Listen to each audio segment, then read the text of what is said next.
Bienvenue sur Lâcher les chats, je m'appelle Marion Ruffier, je suis comportementaliste spécialiste du chat et dans cette émission, je donne la parole aux chats et aux chattes pour répondre à toutes vos questions.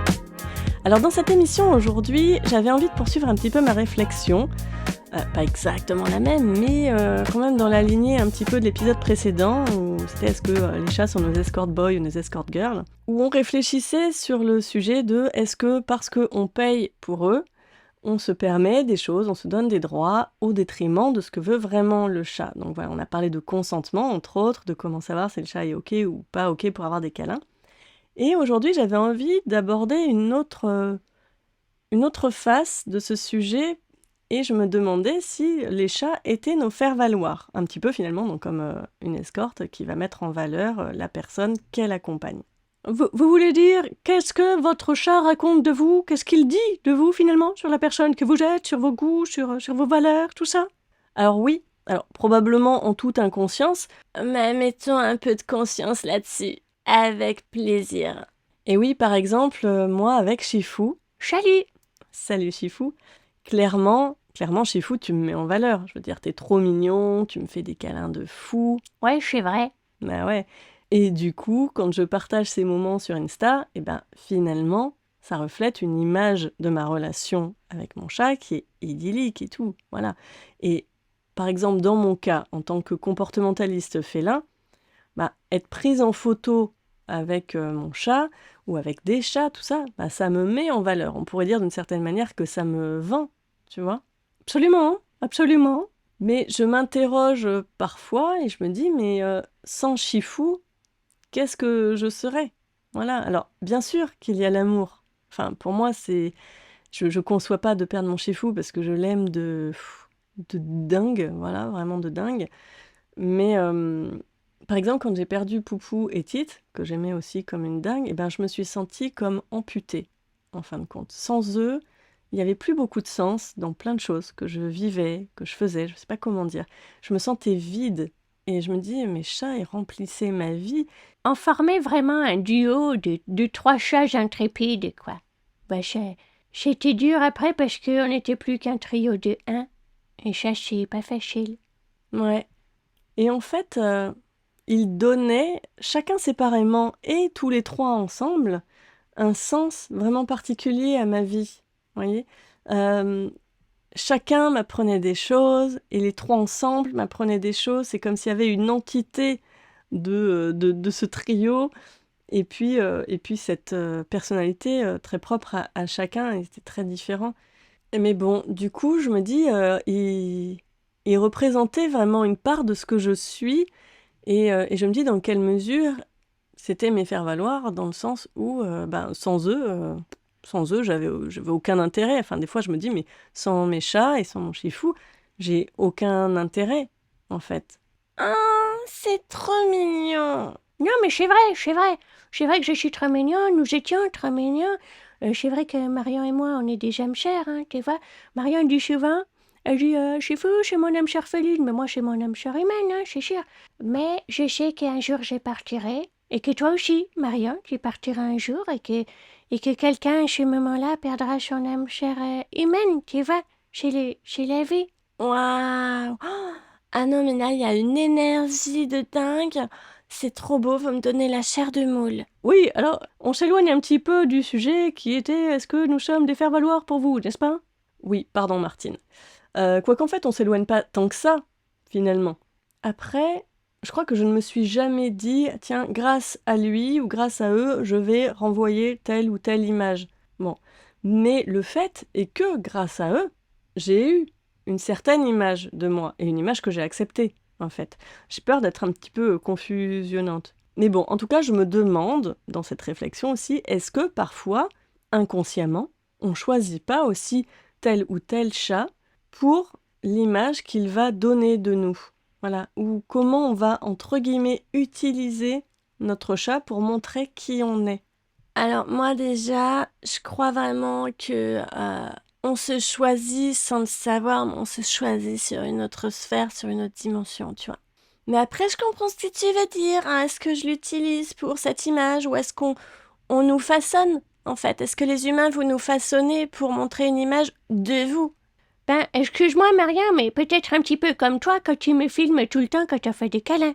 Je veux dire, tu me filmes, tout ça, après je vais pouvoir montrer sur les réseaux, tout ça. D'une certaine façon, oui. Alors après, perso, quand je te filme et tout, quand je prends des photos de nous, j'avoue que je pense pas à l'utilisation, parce que je peux vous dire qu'il y a plein de photos de câlins et tout que je ne partage pas. Mais en fait, j'ai toujours envie de conserver ces moments dans ma tête, dans ma mémoire. Alors, je crois que j'ai toujours eu un souci, moi, avec la mémoire, dans le sens où j'ai toujours peur de la perdre. Et ouais, j'ai peur d'oublier les choses. C'est drôle parce que j'étais retombée il y a quelques temps de ça sur des albums photos chez mes parents. C'était mes albums photos de gamine que je faisais. Et chaque photo était annotée. Et il y avait toujours écrit papa, maman, Claire. Et je veux dire, même si mes parents ou ma sœur étaient sur toutes les photos, sur les 2 pages qui s'affichaient sous mes yeux, sous chaque photo, il y avait marqué papa, maman, Claire, tonton, bidule, machin et tout. Et quand j'ai vu ça, je me suis dit, ah ouais, j'avais vraiment peur un jour d'oublier qui était cette personne, quoi. Ah oui, effectivement, nous sommes sur un cas pathologique, ou manologique. J'adore faire des boutades, j'adore. Mais oui, vous n'êtes pas bien, quoi. Hein. Je sais pas si c'est pas bien, mais bon, en tout cas, c'est comme ça. Mais en tout cas, c'est sûr que quand je partage nos câlins sur Insta, je donne une image de qui je suis avec mon chat, et forcément, c'est vendeur. Mais c'est pour ça d'ailleurs que j'ai envie aussi de me montrer davantage sans phare et seule, hein, sans mon chat, et notamment sur Lâcher les chats, où je partageais des conneries, où j'étais en train de faire des karaokés, enfin des trucs qui n'ont rien à voir avec les chats. Mais je pense que pour moi, c'est aussi un moyen de montrer une autre part de moi, et sans mes chats en fait. Et c'est un vrai travail pour moi. Oui, vous n'êtes pas bien. Mais bon, trêve de galéjade, pour revenir sur notre propos, ma petite Marion, je pense que je cerne un petit peu où vous voulez en venir. Par exemple, vous vous dites, tiens, si j'adopte un chat âgé, hein, un petit croulant, tiens, ou un petit estropié, voilà, un chat handicapé, ou un chat de race, ou une race qui est tendance. Parce que bon, mon Dieu, il y a bien sûr des races qui sont très tendances. Voilà, bon, qu'est-ce que ça raconte sur moi? C'est ça, hein? Exactement, c'est exactement ça. Finalement, est-ce que parfois le choix, entre guillemets, est toujours désintéressé, ou est-ce que d'une certaine manière, on se dit, voilà, mon animal, il est comme ci ou comme ça, est-ce que ça raconte de moi que je suis quelqu'un de généreux, d'altruiste? Est-ce que je suis un sauveur ou un martyr? Est-ce que j'ai les moyens? Est-ce que j'ai la classe? Est-ce que je suis simple et peut-être aussi au contraire? Est-ce que je suis un bobo, un hipster, que je suis quelqu'un d'engagé, que je suis sportif, tout ça? Voilà, qu'est-ce qu'on choisit de montrer à travers notre animal aussi? Mais bon, en même temps, je me dis aussi qu'il faut voir les choses en face. Par exemple, si on fait du medical training, c'est un spécial clin d'œil à Nathalie, qui s'en sort brillamment au demeurant. Elle a travaillé récemment avec des guépards, c'est incroyable. Grave, je l'envie de dingue, ça devait être une expérience fabuleuse. Mais admettons, on fait du medical training, et on a des chats qui sont pas du tout réceptifs ou coopératifs. Bon c'est pas très vendeur, ça le ferait pas, quoi. Oui, enfin vous savez, ma petite Marion, c'est pareil dans tous les corps de métier. Admettons que vous soyez biscuitière, bon, et que vous ratiez tous vos biscuits, bon. Eh bien, effectivement, si vous le montrez à la terre entière sur les réseaux sociaux, bon, ce ne sera pas très vendeur. Peut-être que les gens se fendront la poire, comme disent les jeunes, bien sûr, mais on n'aura pas du tout envie d'acheter ces biscuits. Voilà. Ce n'est pas comme ce bel étalon, Cyril Lignac. Ou bien là, évidemment, on veut indéniablement goûter son biscuit. Si vous voyez ce que je veux dire? Oui. Bien oui, il fait des biscuits dans ses entremets, dans ses trompe-l'œil. Vous savez, j'adore regarder la télévision, j'adore regarder les meilleurs pâtissiers. J'ai envie de lécher toutes ces crèmes, vous savez? Oui. Dites donc, ma petite Marion, à quoi vous pensiez? Parce que moi, je pense réellement aux crèmes sur les biscuits. Marion, elle a toujours les idées mal placées. Marion, c'est une vraie potache. Moi, jamais. Je ne suis pas du tout potache. Mais bref, passons. En tout bien, tout honneur, je serais toujours très heureuse de goûter son biscuit. Enfin, ses biscuits, ses gâteaux, ses créations, voilà. Parce que j'adore Lignac. Je suis une potache et je suis aussi une grande gourmande. Bien sûr, bien sûr. Bref, donc, les chats nous mettent en valeur. Oui, mais une comportementaliste sans chat, un chocolatier sans chocolat, un vendeur des voitures sans casquette ou une boulangère sans chémiche, ça n'aurait pas des bons chances, c'est normal. Oui, bon, je suis d'accord, mais là, À la différence du chocolat, du pain, des voitures ou quoi, on parle d'être vivant, d'être sentient, tu vois. Pardon, mais le chocolat, c'est vivant. Le pain, c'est vivant. Il y a la levure, il y a les bactéries, tout ça. Les voitures, elles sont vivantes. Franchement, il n'y a qu'à regarder leurs yeux. Des fois, il y en a, on dirait qu'elles sont pas contentes et tout. Mais ouais, la matière, elle est vivante. Le plastique, il est vivant. La vie, elle est partout, elle est en toute chose, elle est faite du vivant. Oui, Gaïa, je suis complètement d'accord avec toi là-dessus, mais bon, c'est vrai que je faisais quand même la distinction avec un être qui mange, qui boit, qui fait pipi, qui fait caca, qui ressent des émotions fortes et... enfin bref. Mais du coup, je me dis que ce côté-là, en tant qu'humain, c'est normal aussi qu'on soit des faire-valoir. On est toujours des faire-valoir. Et vous savez, vous l'êtes tous à un moment donné, je crois, quelle que soit la situation. Les humains sont tous des faire-valoir les uns pour les autres, selon les moments. Voilà.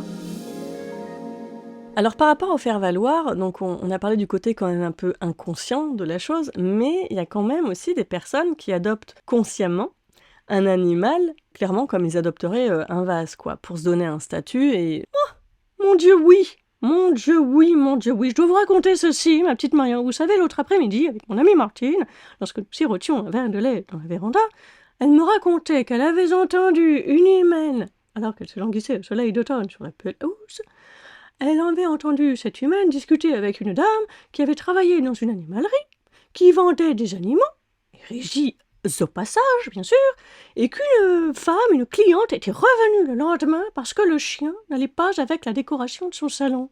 Texto, hein. C'était moi, l'humaine, c'était moi. C'est effectivement une femme qui a travaillé chez Animaliste qui m'a raconté ça. Mais c'est sidérant!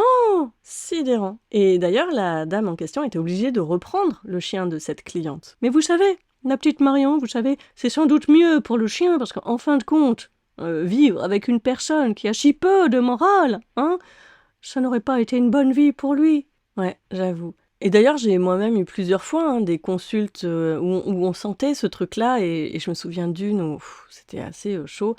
L'appartement très beau, très classe, très luxe, très moderne, très épuré. Et le chat allait très bien dans la déco, justement. Et le truc, c'est qu'il faisait caca sur le canapé, sur le tapis du salon. Ah ouais, ça faisait tâche, on peut le dire. Ah bah oui, là, clairement, ça faisait tache. Je veux dire, sur le canapé tout blanc, le tapis tout blanc, le sol était blanc. Voilà, donc des crottes en plein milieu, effectivement, ça fait tache. Mais en fait, ils étaient complètement hermétiques à tout ce que je leur disais parce que ça ne leur convenait pas par rapport à la déco. Et donc, ils n'étaient pas prêts à faire aucun compromis, mais je veux dire, même sur 2 semaines, parce que moi, souvent, c'est au bout de 4 semaines. Là, j'essayais de dire, on essaye au moins 2 semaines. Non, ils ne voulaient rien faire. Et donc, j'ai jamais eu de retour au suivi, évidemment. Ils ont peut-être contacté d'autres personnes, mais j'étais ravie de ne plus les compter dans mes clients. Mais par contre, c'était rigolo, comme quoi on est vraiment tous bien différents dans nos conceptions. Ça les dérangeait pas, ou alors ils se sont gardés de me dire que ça les dérangeait, mais en tout cas, ça ne les dérangeait pas a priori de mettre des coussins partout et des chaises sur le canapé pour empêcher que le chat aille dessus. Donc ça, a priori, c'était pas gênant dans la déco, mais bon. Tout existe, vous savez, ma petite Marion. Le monde est farfelu autant qu'il est beau, autant qu'il est désespérant. Voilà, heureusement qu'il y a des tonnes d'humains, parce qu'il y a quand même aussi beaucoup d'humains fantastiques, il ne faut pas le nier. Ouais, moi je crois qu'on n'y arrive pas dans la vie des gens par hasard. Oui, ma petite Gaïa, vous nous l'avez déjà dit, nous sommes tous là pour une bonne raison, voilà. Ben ouais, on apprend les uns des autres. Encore faut-il être prêt à se remettre en question et à cogiter un petit peu. Sur soi, tu cherches en rapport aux autres. Mais complètement. La remise en question. Et c'est vrai qu'à chaque fois qu'il y a des cas qui peuvent me saouler, voilà, j'essaye toujours de trouver la leçon et le cadeau caché dans cette expérience pour me permettre de grandir et de faire la lumière un petit peu sur moi et puis d'avancer, de transformer cette merde en fertilisant, comme on dit aussi. Ah oui, c'est tout à fait imagé, j'adore. Moi, je dis transformer les citrons en limonade aussi. Mais alors là, dans les exemples qu'on vient de donner, les choses étaient faites et dites sciemment, en fait, avec vraiment toute conscience. Mais je pense que parfois, et probablement souvent, il y a beaucoup d'inconscience en nous et qu'on ne sait pas forcément tout de suite pourquoi on a adopté tel ou tel animal. Qu'est-ce que ça va nous apprendre sur nous, sur nos manques, sur nos choix, sur nos valeurs. Et d'ailleurs, en fait, pas que au sujet de l'animal qu'on adopte, mais aussi les accessoires qu'on va utiliser. Qu'est-ce que ça dit de moi, ce que j'utilise et ce que je vais montrer, en fait? Ouais, mais ça, c'est logique. Je veux dire, par exemple, si t'es écolo, tu vois, comme moi, bon, ben, tu vas vouloir des accessoires écologiques, c'est normal, tu vois. Si t'aimes la mode éco-responsable, par exemple, bon, ben, c'est ton domaine. C'est normal que tu t'affiches avec des fringues qui sont éco-responsables et pas des trucs qui viennent de Chine et de Navarre, tu vois. Ça contribue à ton image, mais aussi à tes valeurs profondes. Donc, c'est un petit peu logique, tout ça. Mais t'as complètement raison. Je m'interroge juste sur un niveau plus profond de qu'est-ce que ça raconte de nous. Mais bon, c'est vrai que c'est complètement un autre sujet, mais t'as complètement raison. En même temps, voilà, forcément, si mes valeurs, c'est l'écologie, bah, c'est normal que je monte des trucs qui soient écolos chez moi, en fait. Oui, bon, bah voilà. C'était une parenthèse qui servait donc à rien. Mais on va poursuivre. Alors, pour aller plus loin que le sujet du faire-valoir, j'avais envie, et donc toujours un peu dans la continuité de l'épisode sur les escortes, un petit peu par rapport au consentement, je me disais dans quelle mesure on utilise le chat pour nous-mêmes, pour notre propre confort. Vous savez, l'animal doudou, l'animal qui vient sur nous pour nous réconforter quand on est triste ou quand on est malade. Oh non! Alors ce truc de mon animal vient sur moi quand je suis malade? Non, mais stop, non! Jamais? Mais il ne faut jamais dire jamais, bien sûr. Mais vous savez, ma petite Marion, moi les chats, j'en ai vu passer. Je suis une vieille chatte, bien sûr. J'ai mes manières, mais j'ai de la bouteille. Bon, eh bien, certains vont venir sur vous. Ok. Pourquoi? Mais probablement parce que quand vous êtes malade, vous faites pas chier, bien sûr. Vous êtes complètement HS, vous dormez, vous êtes chaud, hein. Si vous êtes fiévreux, par chance, vous êtes fiévreux, vous êtes chaud, vous êtes agréable. Voilà. Puis vous chantez pas pareil non plus. Des fois, c'est intriguant et on peut vouloir se coucher juste parce que c'est intriguant, parce que c'est pas comme d'habitude. Bien sûr, nous sommes sensibles. Vous savez, nous avons cet odorat incroyable, nous avons des perceptions incroyables, donc nous sentons quand quelque chose est différent. Donc parfois, nous pouvons aussi venir pour nous rassurer nous-mêmes, bien sûr. Mais après, moi, je suis sûre que j'aimais bien me poser sur toi, Marion, parce que quand t'es malade, tu bouges pas. Et ça, j'adore. Tu restes couché toute la journée et du coup, je peux dormir sur toi toute la journée, je peux faire des câlins toute la journée. Moi, je voudrais que tu sois malade tous les jours, en fait. C'est super mignon, mais je t'avoue que je préférerais autant pas. Non, mais parfois, quand même, les chats, vous venez sur nous quand on est triste ou malade. C'est quand même pas qu'une coïncidence. Il n'y a pas quand même qu'une histoire d'odeur. Il n'y a pas que... Hein, vous allez quand même pas nous retirer un fantasme, là. Mais peu importe, ma petite Marion, vous savez, tous les fantasmes ne se réalisent pas et ce n'est pas pour autant que nous n'avons pas le droit d'y croire encore et de nous faire du bien avec, voilà. Ouais, c'est sûr, mais quand même, Marion, je voudrais te rassurer, il y a quand même aussi des chats, comme moi, j'en fais partie. Effectivement, nous, on est hyper sensibles et on ressent les émotions, on ressent les énergies. Et bien sûr, des fois, il y a des chats qui viennent pour... alors, je vais pas dire qu'ils viennent pour réconforter, parce que est-ce que c'est fait consciemment de notre part? Franchement, je sais pas. On est tellement intuitif, tellement spontané, tellement... Tu vois? Tellement fort. Mais, mais le problème, c'est si la personne, elle en profite ou qu'elle force son chat, tu vois. Bah, c'est là où je veux en venir, en fait. Moi, je pense qu'il y a vraiment plein de raisons. Et d'ailleurs, parfois, je dis aussi, votre chat vient sur vous, il ronronne, il ronronne pas pour vous faire plaisir. Ah non, certainement pas, certainement pas. Vous savez, nous, le ronron, c'est soit parce qu'on kiffe, hein, comme disent les jeunes, soit parce qu'on n'est pas tellement bien. Et il arrive, bien sûr, que parfois on se couche sur vous, vous êtes complètement crevé, voilà.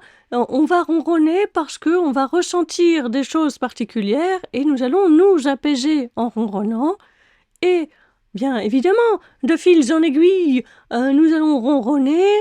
Et vous, ça va vous faire du bien, mais nous ne venons pas sur vous pour ronronner. On se dit pas, tiens, dis donc, il est 14 heures, l'autre est crevée, elle est dans son pieu, je vais aller me coucher sur elle, et puis je vais ronronner pour lui faire du bien. Non, par contre, on dit, tiens, il ou elle est chaude, je vais aller me coucher dessus, c'est sympa, j'adore, et puis je suis bien, je ronronne, tant mieux si ça vous fait du bien, ou alors je me dis, il y a quelque chose qui ne va pas très bien.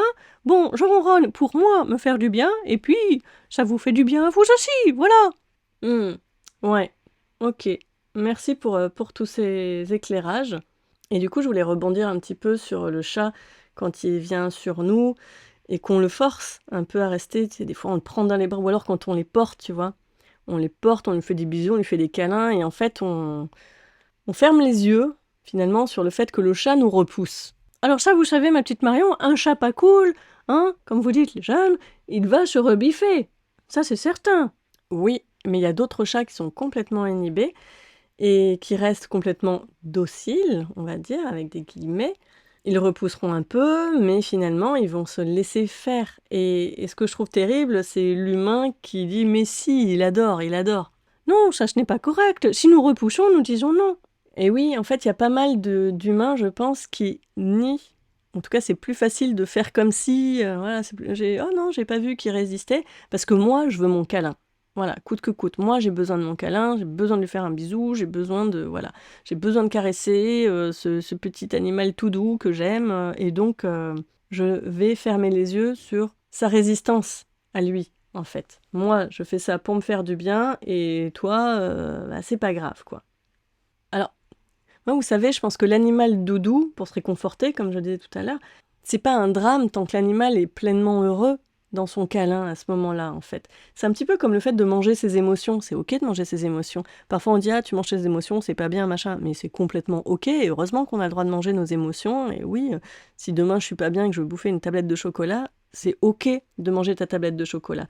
Le problème, c'est quand tu manges 4 tablettes de chocolat par jour et que tu ne vas pas creuser un petit peu tes émotions. Mais de temps en temps, manger ses émotions, mais c'est ok, on est humain. Donc l'animal doudou, et parfois qu'on ait besoin de se réconforter, c'est ok aussi. Oui, comme nous, lorsque nous avons envie d'un petit câlin, parce qu'on se sent, vous savez, quand on se sent un petit peu tout chamallow, un petit peu tout...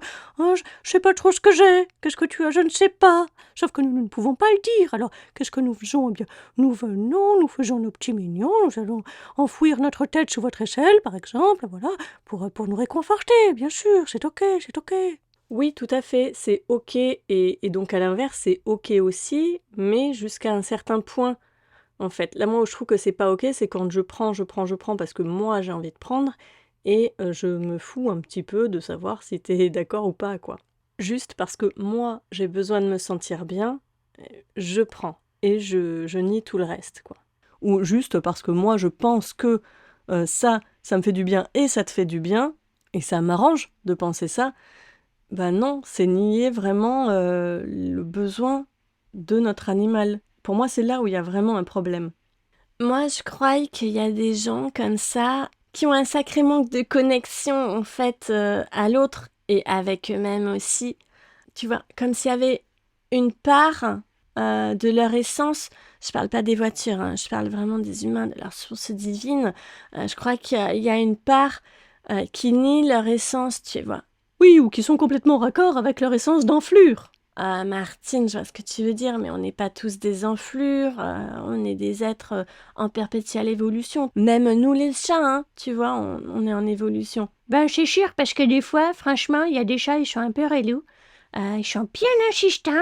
Et j'en ai rien à foutre de savoir si toi t'es ok ou pas pour jouer, pour te faire lécher la gueule, tout ça. Nous, on dit non. On dit non une fois, on dit non deux fois, on dit non trois fois, on dit non 4 fois. L'autre, il insiste comme un grand boulet.